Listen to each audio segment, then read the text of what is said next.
Historic nuclear deal with Iran reached in the middle of the night. Secretary of State John Kerry and the Iranian foreign minister, along with foreign ministers from 5 other world powers, all smiles in Geneva, Switzerland, as they announced the deal in the wee hours. President Obama then making a rare Saturday night statement from the White House. Today, that diplomacy opened up a new path toward a world that is more secure. A future in which we can verify that Iran's nuclear program is peaceful and that it cannot build a nuclear weapon.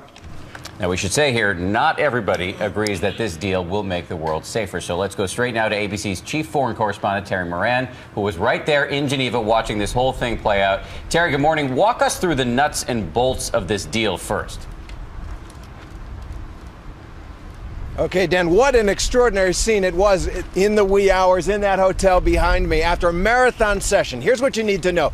This is a temporary deal, but it is still a big deal. Iran has agreed to freeze much of its nuclear program, and it has agreed to open up key nuclear facilities to daily inspections by international officials, and it will degrade some of that dangerous near weapons grade uranium that it's got down to a more peaceful form. What does Iran get?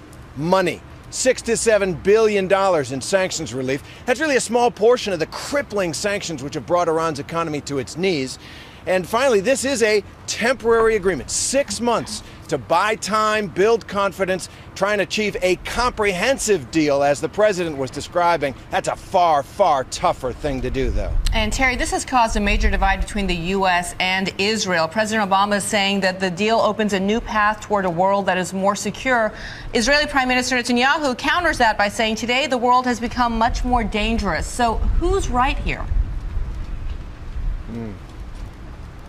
Well, that depends on what happens next. But there's no question that Israel and many critics of this deal, Democrats as well as Republicans in the United States, they don't want to see a freeze of Iran's nuclear program. They want to see a rollback to zero. No reactors going, no centrifuges spinning, enriching uranium, not one scientist working on the problem. And the Israeli Prime Minister Netanyahu has made clear that he is willing to act unilaterally and militarily down the road if he feels this deal doesn't work.